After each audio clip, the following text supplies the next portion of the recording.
Hey guys, what's up? Zijin here, and this is the Chuwi VI10 Plus. It's only been a year since Chuwi launched the first VI10, and now a year later, Chuwi has dropped on us the VI10 Plus, and also Chuwi's very first product running Remix OS right out of the gate. For those out of the loop, Remix OS is basically a modified version of Android that has many Windows-like features baked in to make Android more productive like multitasking.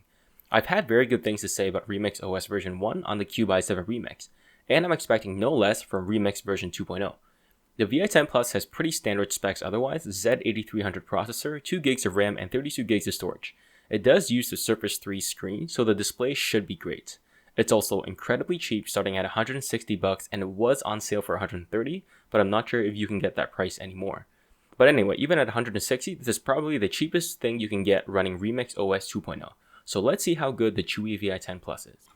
The design is quite familiar. It doesn't resemble the Chuwi VI10 but looks a lot like the Chuwi Hi12.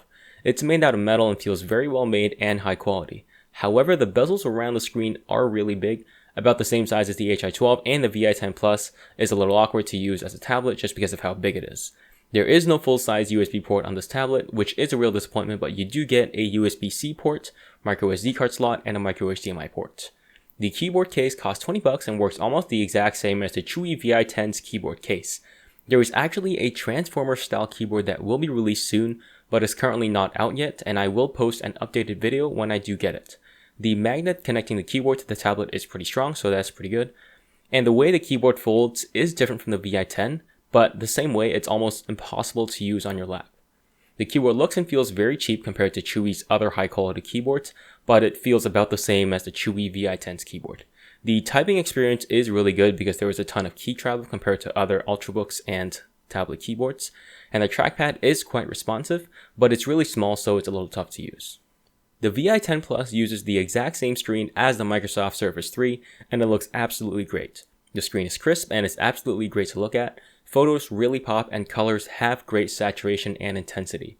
There is some intense contrast as well. This tablet is perfect for comics because of the 3:2 ratio and the amazing screen. I actually enjoy reading comics on the screen better than I do paper comics. The screen brightness goes up to 400 nits of brightness and is actually quite usable outdoors, but it is a little difficult to see because of the reflection, but otherwise it is bright enough. There is a speaker on each side of the tablet and they are far enough away for a stereo effect. The speaker quality isn't great, it's just about average, but the speakers are loud. I could easily hear conversations on TV shows while someone was cooking. Have a listen for yourself.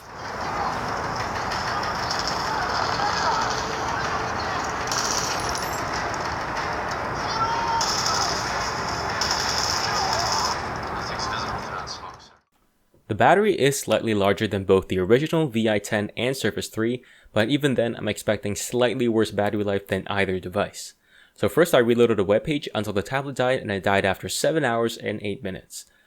I then looped a video until the tablet died, and it died after 9 hours and 28 minutes. Those results are surprisingly a tiny bit better than the VI10 and the Surface 3. I could generally make it through a day without charging with about 5 hours of screen on time. This was mostly web browsing, news, and watching TV, and I had about 18% left at the end of the day. Quick charging does work and charged me back up in 2 hours. If you are a light and medium user, you will definitely be able to get through a day. If you are a heavy user, most likely you can get through a day, but you might want to bring a charger with you anyway, as quick charge works pretty well. Remix OS is a great operating system. There are so many improvements over the original Remix version 1. I won't go through all the functions here, and you can check out my Remix video up here when it is posted. But I'll talk about a few features here. The main feature is what I like to call live multitasking. You can run multiple apps side by side, and you can resize them without having to close the app and reopen it, like Remix version 1. There are a few quirks that do need to be worked out. Some apps cannot be resized like the Google Play Store, and I couldn't set up some apps like Pushbullet because it kept on looping when I tried to log in using Google. The worst part of these quirks is Microsoft Word doesn't work on it because Word is not supported by Intel chips, which is very, very sad. The included WPS Office is a pretty good replacement but does not have OneDrive integration. There is a full-fledged file manager as well, very similar to Windows Explorer, and the start menu, taskbar, and notification shade look and feel very familiar to Windows 10. You can drag and snap windows just like in Windows 10, and this feels like the very first Android operating system where you can actually do some work on it. There is also 22 gigs of free space that is very welcome, and I have not hit that limit yet. Performance is not bad. Launching and closing apps is not instantaneous, but it's still pretty fast. Multitasking performance is pretty good. I could browse the web, type out a document while playing music through Google Play Music without slowdowns. However, any more than that and you're taxing the processor. I could game pretty well, and intense games like Nova ran well on lowest settings. I ran Antutu as well and got a score of about 38,000. Remix V2 is a huge improvement over V1, but it's still not perfect and there are a few quirks here and there. Connectivity options are quite limited because there is no full-size USB ports, and that's really too bad. The cameras are pretty bad as well, but that's to be expected from a tablet. I do like this tablet a lot. It has great build quality and a great screen. The battery isn't bad and performance is decent as well. Probably the best part of this tablet is Remix OS, and it is a way better experience than stock Android on any tablet.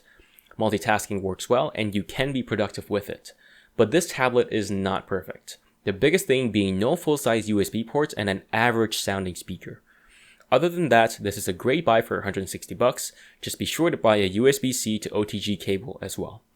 Thank you so much for watching, and be sure to hit like and subscribe if you enjoyed this video.